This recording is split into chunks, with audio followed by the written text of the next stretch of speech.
Halo, selamat datang bersama saya Arga dari Creative Trader. Dalam video kali ini saya akan membahas topik menarik mengenai value investing dan tentunya investor retail panutan kita semua, Bapak Lo Keng Hong. Di mana bagi rekan-rekan yang suka nonton podcast kami bicara bandar, tentunya sudah berulang kali mendengar bahwa kami menganggap metode yang diajarkan, yang seringkali diedukasi ke kita tentang value investing, tentang strategi Bapak Lo Keng Hong, sukses membeli saham-saham fundamental bagus di harga murah sampai asetnya triliunan, seperti Pak Lo Keng Hong, itu seringkali diajarkan ke kita. Tapi saya berulang kali mengatakan itu sudah tidak relevan dalam market saat ini, sudah nggak relevan lagi, dan faktanya juga saya dalam video ini saya akan menunjukkan fakta di lapangan yang menunjukkan bahwa even Bapak Lo Keng Hong pun sudah tidak melakukan itu lagi. Bahkan kalau di pasar dunia, di Amerika, Warren Buffett pun sudah tidak melakukan itu lagi. Strategi-strategi seperti itu dan tentunya kalau menurut pandangan saya, bagi saya akan sangat aneh saya melakukan satu strategi yang memang terbukti sukses puluhan tahun lalu sebelum saya lahir, tapi saya lakukan sekarang. Yang notabene orang yang sukses melakukannya aja sudah nggak melakukan lagi. Seperti itu. Jadi dalam video ini saya coba jelaskan apa pendapat saya tentang strategi Bapak Lo Keng Hong dari fakta-fakta, data-data yang kami temukan. Juga hal lain yang bisa saya bagaimana supaya rekan-rekan bisa menimbang sendiri apakah pengen saya meskipun nggak punya mesin waktu bisa mundur ke 30 tahun lalu, saya pengen jadi Bapak Lo Keng Hong versi 2020. Mau gunakan strategi itu ya silahkan. Tentunya di bursa saham selain bandar bebas, asing bebas, kita pun bebas melakukan apa yang kita mau, kayak gitu. Dan ya ini pendapat saya aja, kalau tanpa bermaksud merendahkan rekan-rekan yang mungkin sampai saat ini masih cinta sama Lo Keng Hong, masih berharap kondisi masa lalu terulang kembali di masa yang akan datang. Tentunya silahkan saja. Saya sendiri punya cukup banyak teman value investor, dan menurut saya rekan-rekan value investing biasanya punya pemikiran logis yang kritis. Jadi video ini tentunya bisa ditonton, mungkin bisa jadi masukan buat Anda, mungkin habis ini Anda nggak jadi value investing lagi, atau mungkin Anda punya argumen lain untuk mengcover pun silahkan aja, karena materi semakin viral, semakin banyak yang teredukasi, dan tentunya kita happy-happy aja, karena trading ya masing-masing, trading personal, kayak gitu, seperti itu. Oke, judul dari ini saya adalah, video saya kali ini adalah perubahan strategi Bapak Lo Keng Hong dari value investor menjadi sultan panjang sabar, dan terakhir dia pelan-pelan sudah mulai bertransformasi jadi bandar saham. Jadi memang Bapak Lo Keng Hong ini seorang sosok yang bahkan saya baru 2 atau 3 kali ketemu beliau, pernah buat seminar bareng beliau kayak gitu. Cuma saya pribadi ngerasa dia itu sosok idola, salah satu sosok idola saya lah. Saya kenal banyak trader berpengalaman yang menurut saya cukup sukses. Pak Lo Keng Hong menurut saya sosok yang idola saya, dan salah satu yang saya sangat kagumi dari dia adalah kesabaran dia, kekuatan mental dia, dan keinginan dia untuk mengedukasi orang-orang untuk belajar. Karena nggak banyak, saya kenal banyak trader hebat, cuma hanya sedikit yang punya niat mengedukasi seperti Bapak Lo Keng Hong. Dia bukan orang yang paling kaya di bursa saham, dia bukan investor perorangan paling sukses gitu. Pak Benny Cokro itu jauh lebih sukses dari beliau. Nah, kalau secara aset, at least sebelum dia dijatuhkan, tapi dia punya kemauan mengedukasi. Jadi saya sangat respect ke beliau, dan itu sebabnya saya seringkali saya mempelajari apa yang beliau lakukan. Saya tipe orang yang kritis, saya nggak yang makan gitu aja. Dia beli UNTR harga 250, sukses jadi kaya raya gitu. Ya iya, saya mungkin kalau UNTR 250 lagi, saya beli. Cuma kan faktanya nggak terjadi itu. Jadi saya secara kritis mempelajari apa yang dia lakukan, historisnya, dan apa yang masih dia lakukan sampai sekarang. Dan menurut saya dia pelan-pelan bertransformasi dari value investor jadi sultan panjang sabar, dan sekarang pelan-pelan mulai menjadi bandar saham atau rekanan bandar saham yang akan saya jelaskan kemudian. Kayak gitu. Pertama, mari kita bahas tentang value investing. Ini yang saya pahami dari value investing. Saya sendiri beberapa kali membaca buku value investing. Kalau saya simpulkan dalam satu paragraf, value investing itu adalah membeli saham dari perusahaan yang dianggap bagus di harga murah dengan harapan perusahaannya bertumbuh menjadi perusahaan raksasa di masa depan. Jadi intinya kita cari perusahaan bagus, kita cari yang harga sahamnya murah, kita beli, kita simpan, kalau bisa niatnya seumur hidup, dan berharap perusahaan yang kita beli itu jadi perusahaan raksasa di masa yang akan datang. Kayak gitu. Value investing itu sangat-sangat relevan, terutama kalau di Amerika dilakukan di tahun 70-an sampai 80-an. Makanya kalau Anda baca buku Kisah Sukses Value Investing, itu saham-saham yang dibeli itu tahun 70 sama tahun 80. Umumnya seperti itu karena memang itu masa yang sangat ideal buat value investing. Dulu mungkin namanya bukan value investing, simply orang melihat strategi, lama-lama dikasih nama. Kayak gitu, saya sendiri belum meneliti sampai itu, cuma itu sangat ideal tahun 70 sampai 80-an. Ketika pada saat itu bursa saham sudah mulai tumbuh, perusahaan-perusahaan yang sekarang raksasa udah mulai IPO, tapi peminat saham, orang-orang yang invest di saham masih sangat sedikit. Jadi barang bagusnya banyak, perusahaan bagusnya banyak, tapi yang peminatnya sedikit, uang yang masuk ke bursanya sedikit. Karena harga saham hanya dinilai dari uang yang masuk ke bursa. Dan uang masuknya ke bursa sedikit, jadi banyak saham murah. Tahun 70 sampai tahun 80-an lalu. Dan beberapa saham adalah saham-saham yang bisnisnya sangat mapan, kayak gitu. Sangat mapan, kayak gitu. Nanti kita jelaskan lebih lanjut. Di Indonesia sendiri, karena Indonesia bursanya baru tumbuh tahun 90-an, ini sukses, kondisi itu terjadi di tahun 90-an. Kayak gitu. Dan di masa tahun 70-80-an di Amerika itu masih sangat sulit mendapat akses data dan edukasi yang baik. Nggak kayak sekarang tinggal googling value investing di YouTube, atau di YouTube ada puluhan, mungkin ratusan video yang menjelaskan value investing. Dulu nggak tahu orang. Hanya iseng-iseng aja beli saham tahun 70, tahun 80-an. Lalu seperti itu. Jadi bahkan salah satu yang kalau Anda nonton dokumenterinya Warren Buffett, salah satu kehebatan yang membuat dia sukses di highlight di dokumenterinya, dia kerjanya baca puluhan laporan keuangan, mungkin ratusan laporan keuangan, baca satu-satu gitu.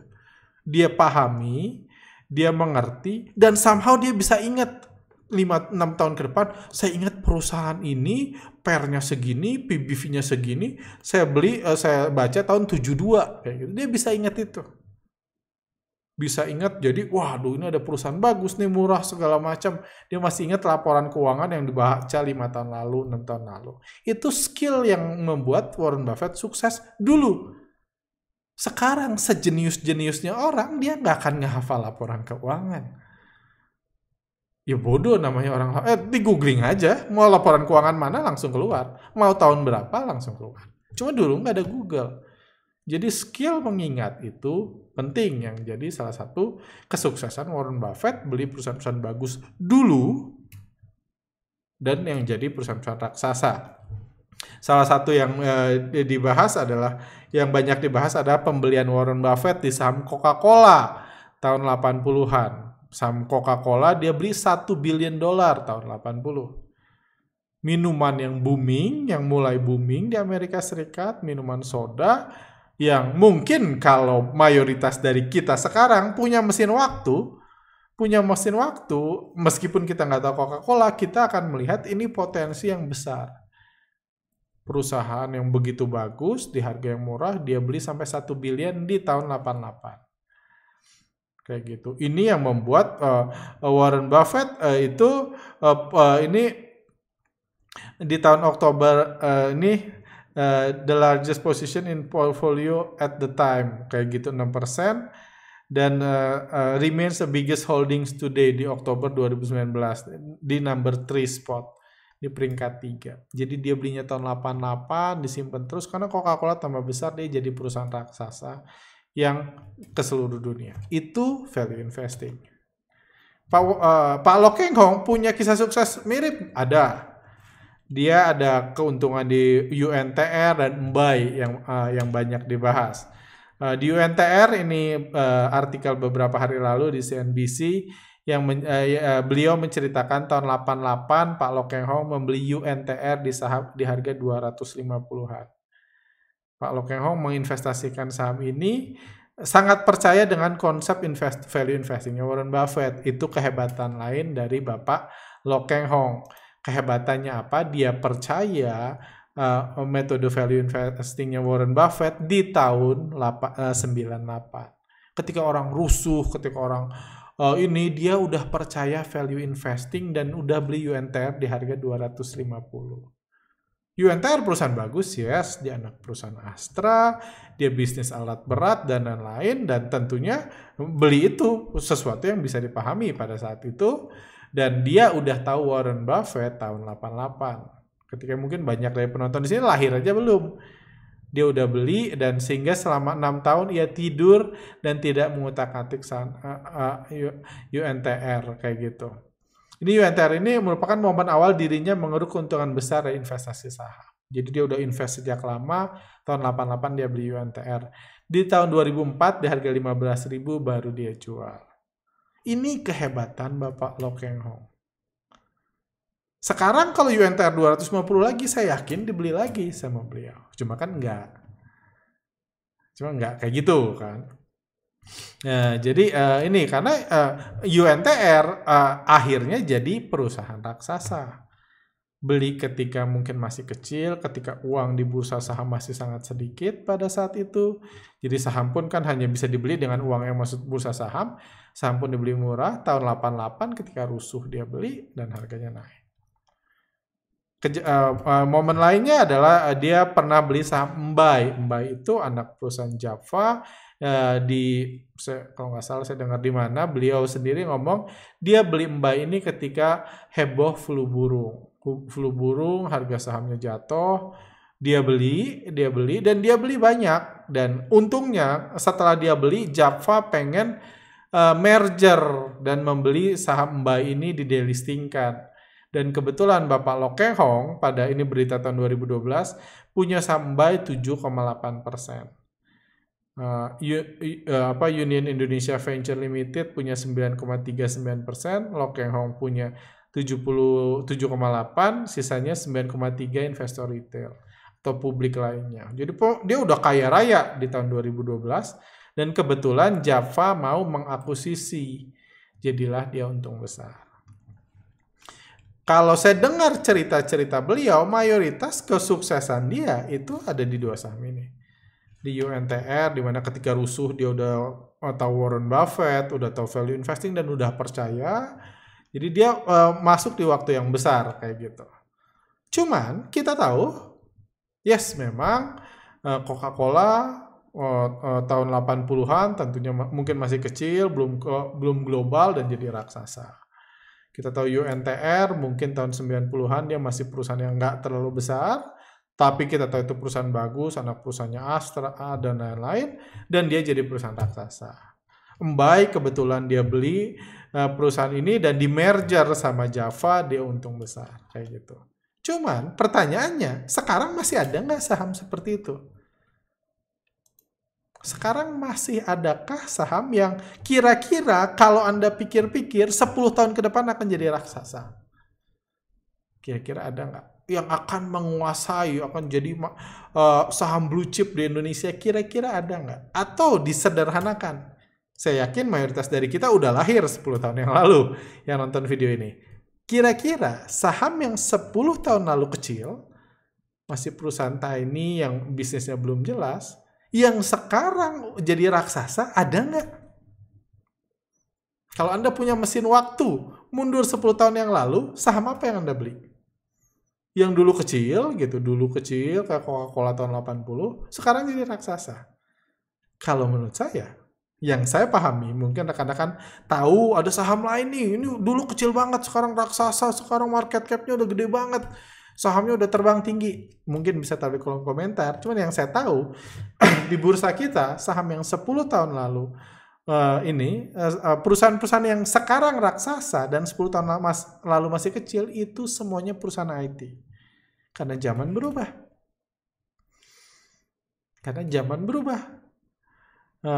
Sekarang perusahaan-perusahaan besar ada Facebook, Amazon, Netflix, dan lain-lain. Semuanya berbasis IT. Kalau saya ditanya 10 tahun ke depan perusahaan apa yang mungkin jadi raksasa, saya pick sekarang yang saya tahu mungkin Gojek jadi lebih besar dari ini 10 tahun yang akan datang. Mungkin beberapa perusahaan IT saya nggak akan nge-point out lagi, wah itu ada toko di pasar itu tuh jualan perabotan, dia jadi raksasa. Nanti 20 tahun lagi, 10 tahun lagi saya nggak bisa melihat kayak gitu. Saya nggak tahu ada bisnis baru yang non-IT related yang bisa tumbuh besar, yang potensinya tumbuh besar 10 tahun yang akan datang. Saya nggak tahu, mungkin Anda tahu, cuma saya nggak tahu. Jadi kalau saya lihat, nggak ada perusahaan 10 tahun lalu. Jadi wajar, kalau yang pakai value investing 10 tahun terakhir, mungkin nggak dapat apa-apa 10 tahun kemudian. Wajar aja.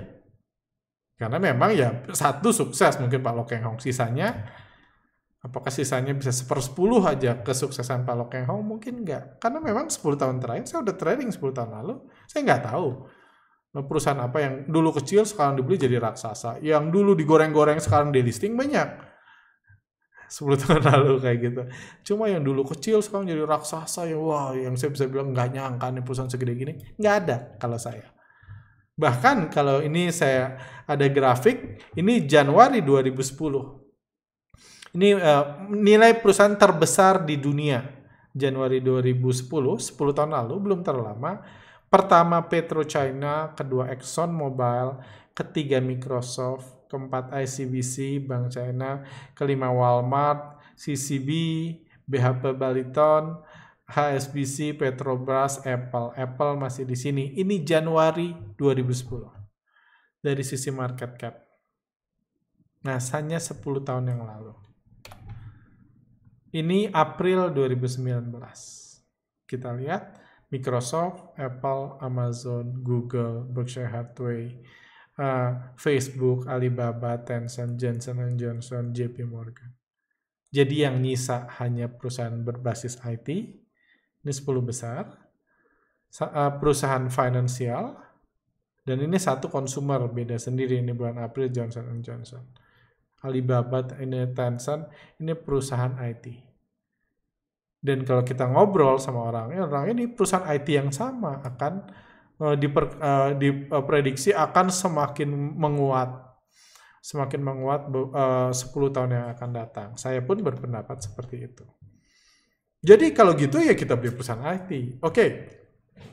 Kalau mungkin kita setuju perusahaan IT lah ada perusahaan-perusahaan yang besar. Cuman ada beberapa masalah. Kalau kita tetap menggunakan metode puluhan tahun yang lalu untuk dipakai sekarang. Metode tahun 70, value investing tahun 70 untuk dipakai sekarang. Pertama, valuasi perusahaan IT itu nggak bisa disamakan dengan bisnis konvensional. Anda yang pernah belajar valuasi perusahaan IT atau pernah melihat laporan keuangan Apple, Google, Amazon, dan lain-lain, Anda tahu itu beda valuasinya. Nilai harga sahamnya beda dengan perusahaan yang minyak bumi dan lain-lain. Kenapa? Karena perusahaan IT itu asetnya sedikit, umumnya merugi, minimum 10 tahun pertama, masa depannya sulit diprediksi, kita nggak tahu ini tambah viral atau bubar, karena banyak juga perusahaan IT 10 tahun lalu heboh, sekarang udah nggak ada yang pakai. Beda sama Coca-Cola kan? Saya yakin sampai 10 tahun ke depan pun orang masih minum Coca-Cola. Tapi perusahaan IT masa depan begitu cepat, sulit diprediksi, tapi nilai perusahaannya luar biasa besar. Jadi nilai-nilai, kan biasa kita ngitung aset. Asetnya nggak ada. Itu asetnya kecil. Kayak gitu. Google punya apa? Punya tambang? Enggak. Paling punya gedung sama server. Jadi nilainya itu intangible kayak gitu kalau kita bandingkan dengan perusahaan yang lalu.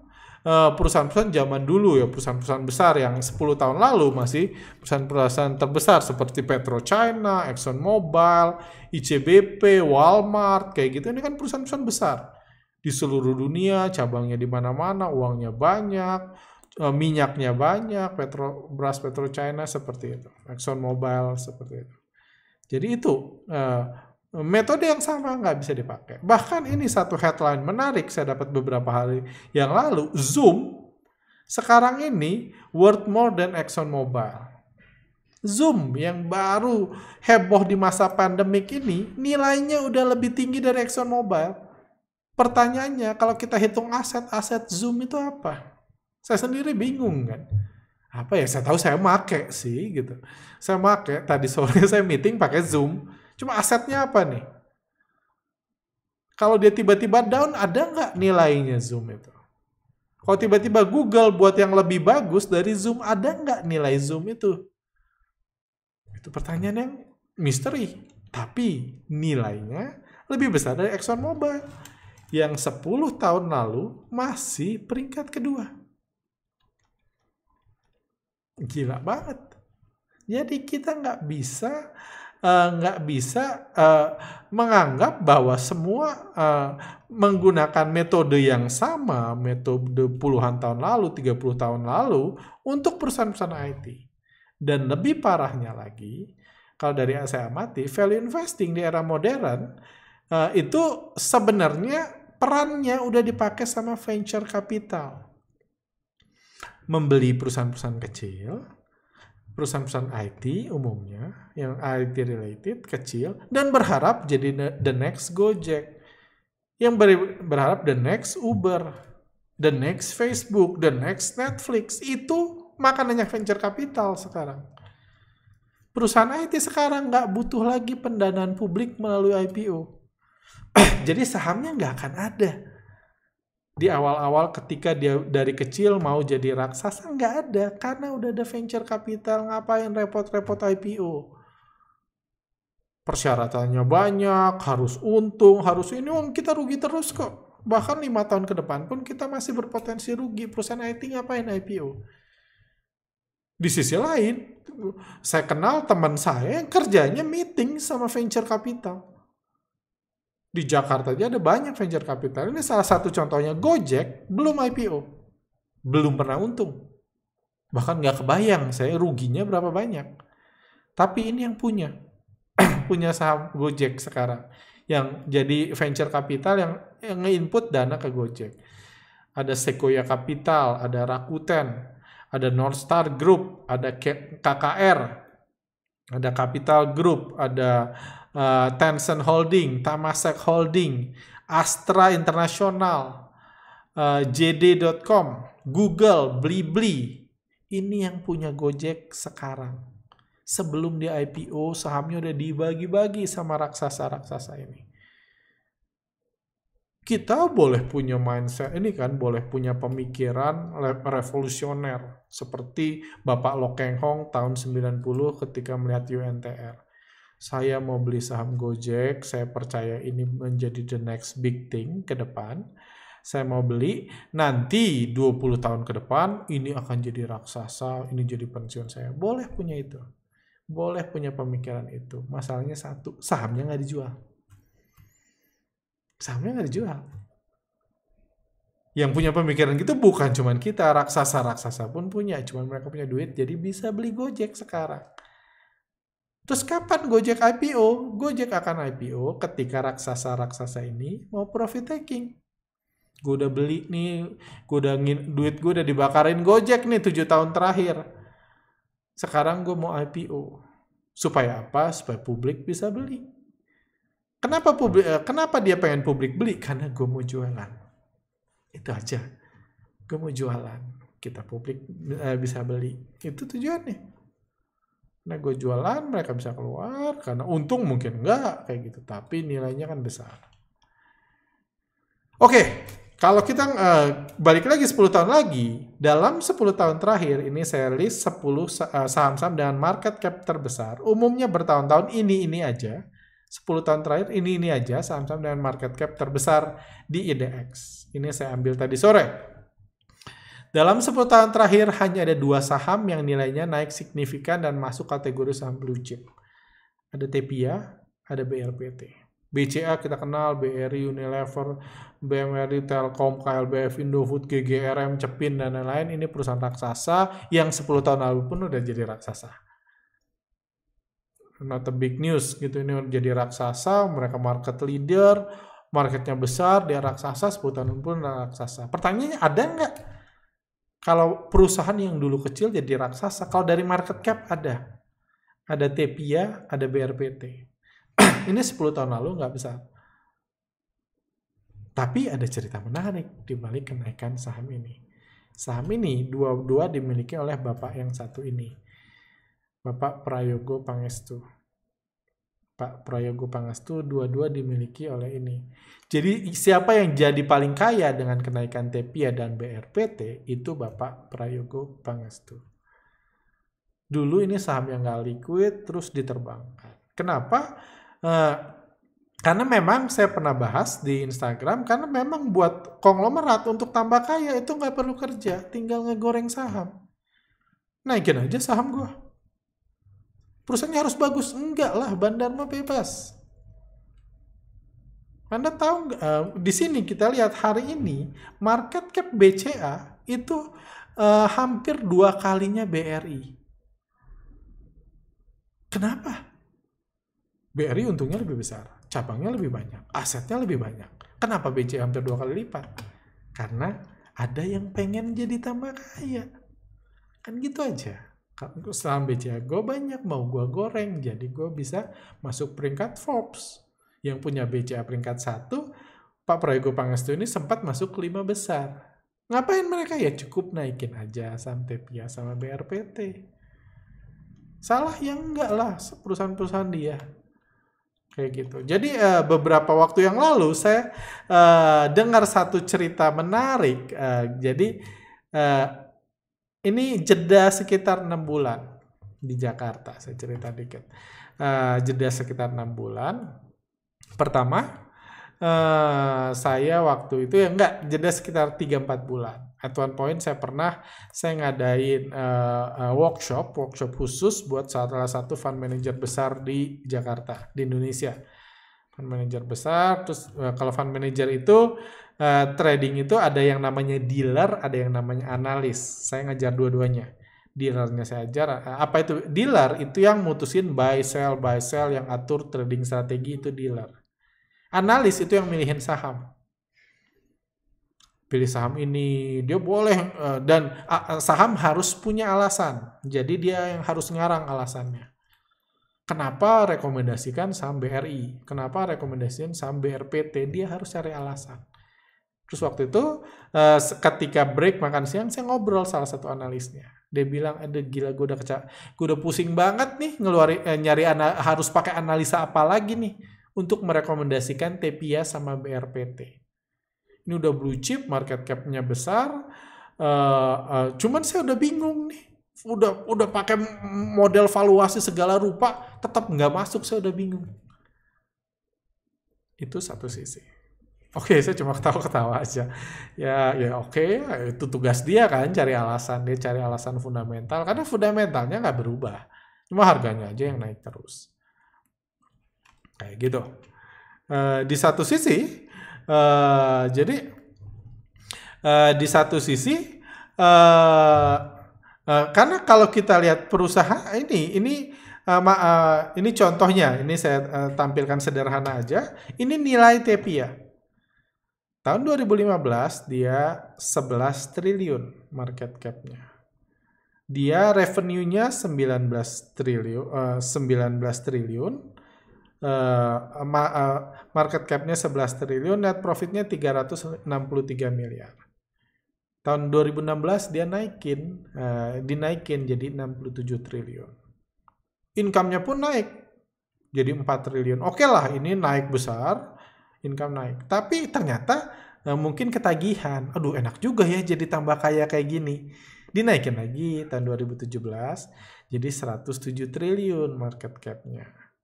Income naik 300M. Income naik 300M, market cap naik 40T. Enak kan? Karena kalau kalau cuman untung dari profit doang, kapan kayanya? Mendingan harga sahamnya jadi naikin. Karena kan untungnya dikit kan, 300 M-nya harus banting tulang nih setahun untuk tambah 300 M. Tahun 2018 turun malah net profitnya dari 4,3 triliun jadi 2,6 triliun. Aduh nih, untung tambah dikit. Untung tambah dikit. Aduh, udah kerja keras, untung tambah dikit, sebel kan? Ya udah, biarin aja sahamnya, biarin aja. Pertahanin aja, jangan diturunin, nanti masa harus rugi. Tahun ini tambah anjlok. Waduh, sialan nih. Dari 2,6 triliun 308 M net profit gua. Untuk menghapus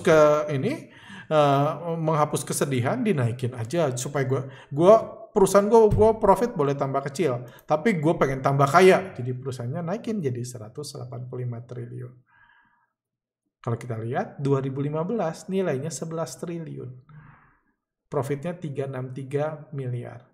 2019 lalu nilainya 185 triliun, yang punya naik 10 kali lipat. Hampir 15 kali lipat, yang punyanya kekayaannya naik 15 kali lipat, profitnya sama. Jadi memang bagi orang sukses, yang someday kita harap kita seperti itu juga tentunya, cari uang untuk tambah kaya itu nggak perlu kerja keras naikin net profit. Buat apa? Lebih cepat, lebih bagus kerja keras naikin saham.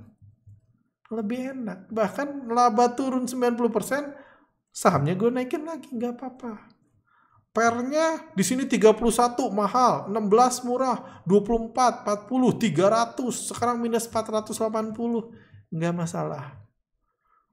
Nggak masalah gitu. 31, 16, 24, pernya udah 339, itu artinya kalau ini profitnya sama terus, 300 tahun baru BEP. Jadi ini TEPIA, BRPT juga sama. BRPT juga sama. Jadi intinya adalah jadi memang secara valuasi perusahaan ini bukan dulu perusahaan kecil yang jadi raksasa. Kalau ngomong kinerjanya sama aja kok, naik turun. Cuman dulu kecil, sekarang sahamnya digedein, sahamnya aja yang digedein karena kepentingan yang lebih besar. Saya juga cerita satu lagi adalah ketika analis itu kepusingan, awal tahun 2020 ini saya ngobrol dengan salah satu sekuritas, bos salah satu sekuritas, dia cerita beberapa tahun lalu proyek kita adalah creating the giant atau apa saya lupa ya. Intinya menciptakan satu raksasanya apa, TEPIA sama BRPT. Mereka bagian dari sekuritas yang dia salah satu bagian dari yang fokusnya adalah melahirkan raksasa bernama TEPIA dan BRPT. Raksasa dari mana? Dari market cap-nya. Nilainya yang sekarang sudah lebih besar dari ICBP. ICBP buatin Indomie dari kapan gitu, kalah sama TEPIA. Profit berapa? Karena profit itu nggak penting. Kalau mereka mau meningkatkan harga sahamnya, naikin aja. Kayak gitu. Oke, itu satu. Jadi kalau kita lihat saham blue chip, jadi menurut saya, saya belum pernah ketemu 10 tahun lalu orang lihat, gue rasa TEPIA ini perusahaan yang sangat-sangat sukses nih, bakal jadi raksasa. Saya nggak pernah dengar itu. Karena ya perusahaan biasa aja, cuma nilainya diraksasain. Karena Bandar mah bebas, kembali lagi. Nah, terus gimana saham-saham yang terbang lainnya, perusahaan-perusahaan kecil yang jadi saham multi-bagger? Kita bisa lihat. Beberapa tahun lalu ada kisah GTBO, dari 50 naik ke 7.000, digoreng-goreng, sekarang suspend. Sekarang udah 75 harganya. Dari naik ke turun. Apakah ini multi-bagger? Bukan, ini saham gorengan biasa. Ya, ini multi-bagger ya, dari 50 ke 7.000. Tapi balik lagi, ini cuma seru-serunya Bandar aja. Karena ya kalau perusahaan kosong, perusahaan busuk, kalau mau dijual ya harus digoreng kan. Kayak gitu. Nikel dulu 50-an diterbangin ke 6.000. Balik lagi ke 500-an. Baru sekarang bangkit ke 700-an. Apakah nikel kinerjanya bagus? Enggak juga. Silakan lihat. TCPI. Ini saya nggak tahu perusahaan apa. Cuma dari IPO terus dikerek naik sampai 9.000. Apakah seorang value investing melihat TCP sebagai ini ketika harganya di sini? Enggak juga. Ini cuman seru-seruannya bandar aja. Dia mau goreng, mau cari duit, dia naikin saham. Karena di mana-mana naikin harga saham itu lebih gampang daripada cari profit. Cari profit ada persaingan, ada hukum, ada perubahan zaman, ada manajemen perusahaan, repot. Enakan naikin saham. Karena sekarang udah diputus juga ini hubungannya kayak gitu. Jadi tentunya melihat kondisi kayak gitu, Pak Lo Keng Hong yang selain sosok sabar, panutan, juga sosok yang sangat jenius. Dia merubah strateginya. Dia tahu kalau metode value investing udah nggak jalan. Warren Buffett juga udah ditinggalin tuh. Kisah suksesnya semua puluhan tahun yang lalu. Sekarang Warren Buffett pun nggak pakai perusahaan-perusahaan dengan PBV di bawah 1 itu yang dibeli. Nggak kayak gitu. Kesuksesan Warren Buffett sekarang beli Apple, beli Amazon. Di awal tahun booming, di awal tahun 90-an dia masih pakai metode value investing lama.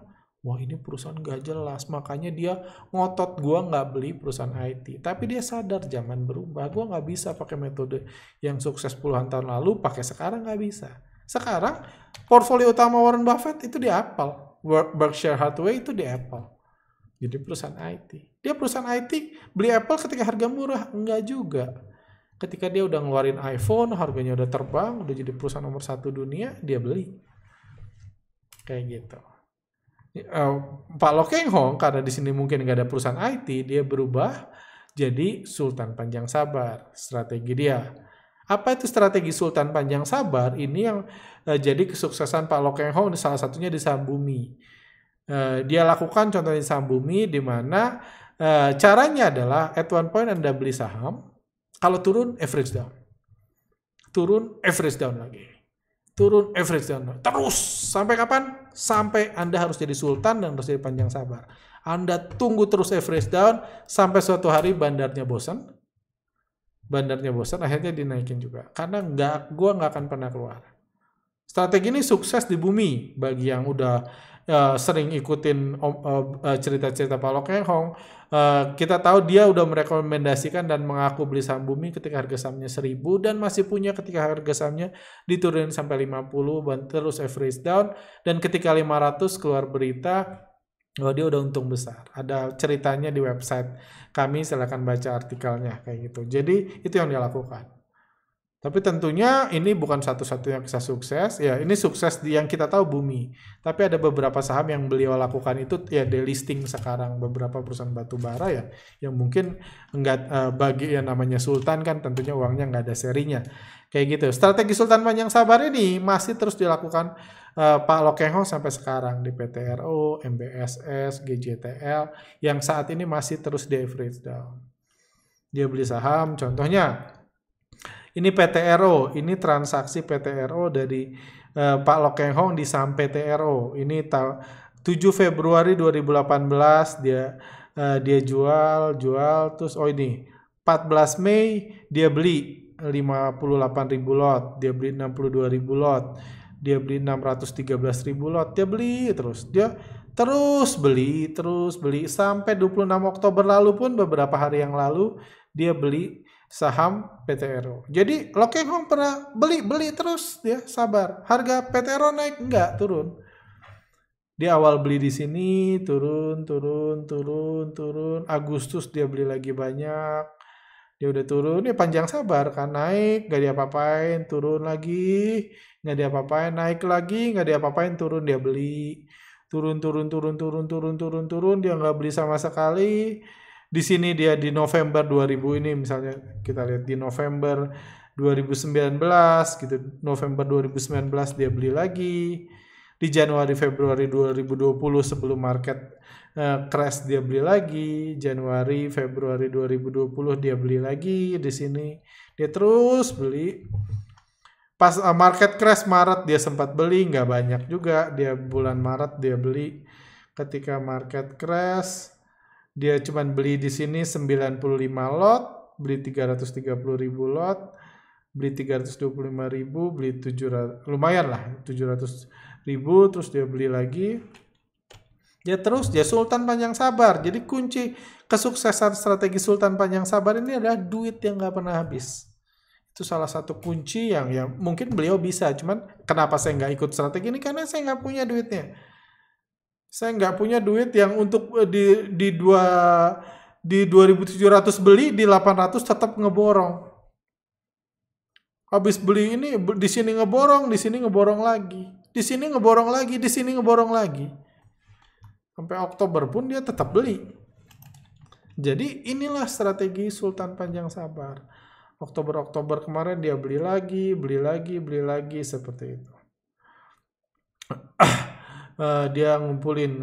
Jadi itu yang dilakukan oleh Bapak Loh Keng Hong.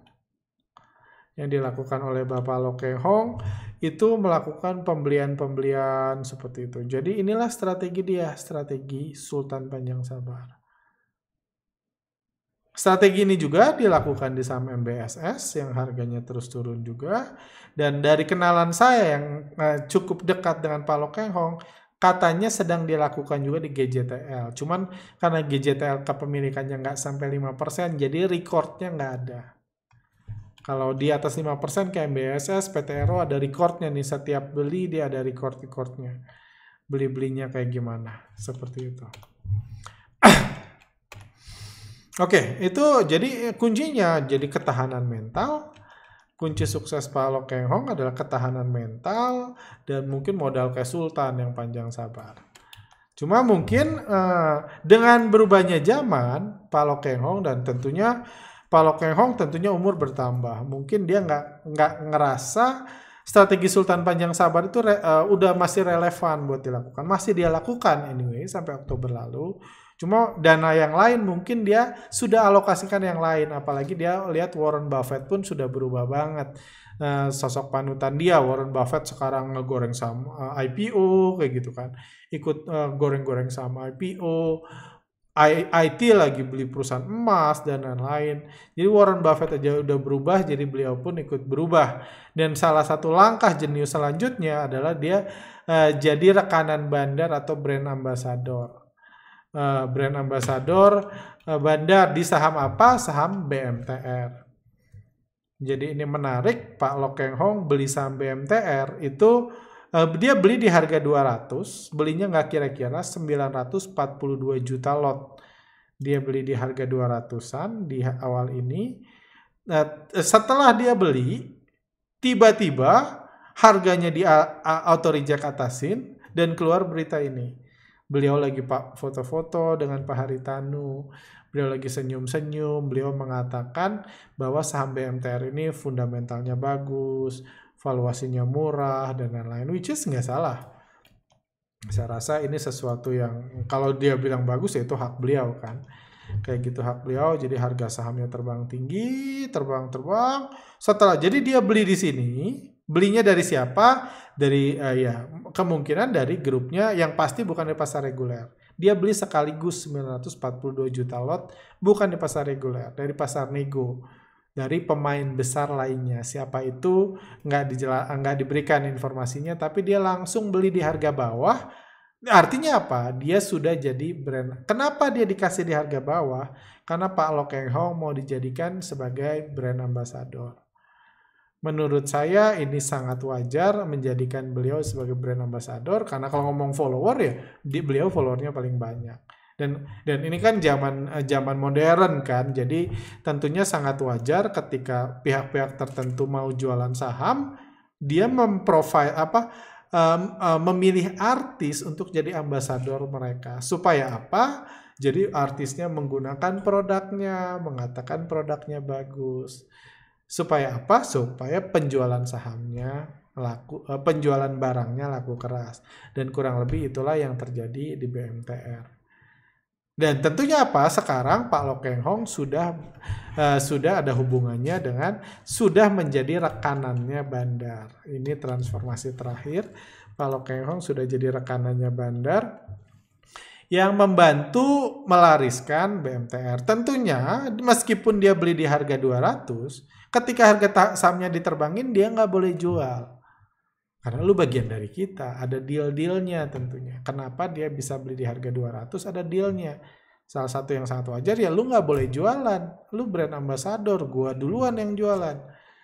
Nanti mungkin 5-6 tahun lagi gitu, 3 tahun lagi, atau at least lu dapat dividen baru dijual. Bukan cuman buat supaya sahamnya laku. Beberapa bulan kemudian, bulan Agustus, grup MNC juga mengeluarkan obligasi dan sukuk. Dan Pak Loh Keng Hong juga, meskipun dia bukan bagian dari manajemen, ada masuk dalam brand ambassador. Wajar kalau perusahaan buat event-event besar, brand ambassadornya diundang. Pak Loh Keng Hong juga ada di situ bersama Pak Haritanu. Dan kepemilikan Loh Keng Hong ini beberapa waktu yang lalu saya lihat bahkan yang 70 juta lotnya yang dia beli di pasar nego itu bahkan sampai di blok. Artinya apa? Nggak bisa dijual. Karena memang terlepas dari saham yang digoreng-goreng, Pak Loh Keng Hong sekarang bukan lagi pakai strategi Sultan Panjang Sabar yang nyicil nggak habis-habis, yang bisa jual kapan aja. Dia bagian dari tim untuk menyukseskan proyek BMTR. Proyeknya apa? So far yang kita lihat, kita nggak tahu proyek kedepannya apa, rencana mereka apa, rencana Pak Loh Keng Hong dan teman-teman di MNC mungkin. So far yang baru kita lihat proyeknya ya sama seperti marketing proyek-proyek yang lain, brand ambassador pada umumnya. Proyek utamanya adalah proyek utamanya adalah jualan saham BMTR. Kita lihat ini tanggal 13 Agustus, Pak Loh Keng Hong resmi jadi brand ambassadornya BMTR. Dia beli saham di harga murah, harganya dinaikin tapi nggak boleh jualan. Udah itu dia mempromosikan dan pelan-pelan pada keluar. MNC Investamanya dia terus jualan. Artinya apa? Artinya laku. 1%, 3% dia terus jualan. 30 September jualan, 1 Oktober jualan, 2 Oktober, 5 Oktober, 6 Oktober, 7 Oktober, terus tiap hari hampir sepanjang bulan Oktober dia jualan. Jadi itulah, jadi terbukti dengan memilih Pak Loh Keng Hong jadi brand ambassador, saham BMTR jadi laku keras. Dia udah berhasil dia menjadikan artis yang menunjukkan bahwa BMTR saham yang bagus, dan sekarang harga sahamnya laku keras. Seperti itu. Dan kalau kita lihat kepemilikan BMTR, ini peta kepemilikan investor retail di BMTR sejak Pak Loh Keng Hong jadi rekanan bandar, itu di bulan Juli, Pak Loh Keng Hong kan masuk bulan Agustus, 13 Agustus. Di bulan Juli kepemilikan retail itu 12,6%. Di bulan Oktober kepemilikan retail itu 24,3%. Artinya naik 11,7%. Dikurangin kepemilikan Bapak Loh Keng Hong sekarang 5,68%, yang mungkin fee beliau atau bukti kerjasama beliau dalam bisnis jualan BMTR ini masih, artinya apa? Masih laku dijual 6%. Jadi sejak Pak Loh Keng Hong dijadikan brand ambassador bekerja sama dengan grup BMTR, penjualan BMTR itu laku keras. Naik sampai 6%. Jadi ini salah satu langkah strategis yang menurut saya sangat cerdas. Saya pun someday kalau saya punya perusahaan, saya ingin kalau saya mau jualan tentunya saya sangat berharap bisa punya brand ambassador sekredibel, secerdas beliau. Dan tentunya fee-nya juga nggak murah. Ya kita nggak tahu fee-nya berapa anyway. Tapi dia dapat 5,68% saham BMTR di harga 200. Dan sekarang harga sahamnya digoreng. Tapi terlepas dari itu tentunya sangat menguntungkan. Sebelum masuknya Pak Loh Keng Hong, harga BMTR cuma di 190-an nggak laku. Sejak masuk digoreng sampai 300-an, dan sekarang sudah pelan-pelan udah mulai didistribusikan terus dan udah laku sampai 6%. Jadi ada banyak cash yang diperoleh. Seperti itu. Jadi kalau kita lihat bahwa ujungnya memang pelan-pelan itu Pak Loh Keng Hong sendiri bertransformasi, merubah dirinya jadi tadinya sekedar value investing, cari saham-saham bagus, yang valuasinya murah, yang ada puluhan tahun yang lalu, 20-an tahun yang lalu, kayak gitu di awal-awal bursa kita tumbuh, pelan-pelan karena dunia berubah, nggak ada lagi saham kayak gitu, dia pakai strategi Sultan Panjang Sabar yang notabene sampai sekarang masih beliau lakukan, strategi Sultan Panjang Sabar itu masih beliau lakukan strateginya, cuman tentunya karena mungkin beliau juga semakin tua, saya sih terus doakan supaya beliau bisa hidup terus sampai kayak Warren Buffett kayak gitu kan. Dia bisa hidup terus sampai kayak Warren Buffett, tapi ya tentunya Warren Buffett berubah, beliau pun berubah. Awalnya dia Sultan Panjang Sabar, mungkin sekarang kesabarannya mulai terkikis atau dia ngeliat potensi lain nih, dimana langsung aja daripada ngalahin Bandar pakai kesabaran, strategi mereka sebelumnya yang meskipun berhasil ngalahin Bandar Bakri sekalipun, dia sekarang berubah metode, langsung aja jadi rekanan, langsung aja kerjasama, beli saham, oke gue nggak jual, tapi setelah beli langsung digoreng, kan lebih happy daripada harus average down bertahun-tahun kayak gitu kan. Average down bertahun-tahun kayak di PTRO gitu, nggak berhenti dijual. Tentunya ya kalau saya sih capek banget trading kayak gini, kayak gitu terus beli, mau naik mau turun gua beli terus. Ya memang ya puji Tuhan beliau punya banyak uang gitu, jadi bisa banyak kayak gini, bisa terus beli berapapun harganya, pokoknya gua beli di sini, beli aja semua, nggak pernah dijual, nggak ada sekalipun catatan Pak Lo Keng Hong beli PTRO. Beli PTRO kayak gitu, dia beli terus menerus kayak gitu, nggak dijual-jual, seperti itu. Oke. Saya rasa kurang lebih itu yang mau saya share. Jadi ini pandangan saya aja, tentunya rekan-rekan bisa memberikan komentar, memberikan pertanyaan. Jadi at least saya sudah menjabarkan, karena saya buat mengedukasi, saya pengen apa yang saya ajarkan, apa yang saya katakan itu saya jelaskan logikanya. Anda boleh setuju, Anda boleh nggak setuju, itu terserah Anda, karena ujungnya metode apapun yang Anda pakai, uang yang Anda pakai kan uang Anda sendiri, dan untungnya pun Anda nikmati sendiri. Jadi Anda adalah orang yang paling bertanggung jawab terhadap analisa yang Anda gunakan. Saya hanya share share kenapa saya menganggap value investing zaman dulu lah yang kita baca di buku-buku udah nggak saya gunakan lagi, walaupun analisa fundamental menurut saya tetap penting. Analisa fundamental karena bagaimanapun permainan Bandar, bagaimana Bandar mempermainkan harga suatu saham itu seringkali sangat berhubungan dengan perusahaannya kayak gimana. Kalau perusahaannya abal-abal mungkin kayak GTBO dari 50 naikin ke 7.000 terus balik lagi. Tapi kalau perusahaannya mapan, kayak BRI, Telkom, kayak gitu kan, gerakannya pun lebih anggun. Dan untuk tahu ini perusahaan abal-abal atau perusahaan mapan, Bandarnya ngegorengnya bakal liar dan ditinggalin, atau ngegorengnya konsisten sama bertahun-tahun, itu harus pakai analisa fundamental.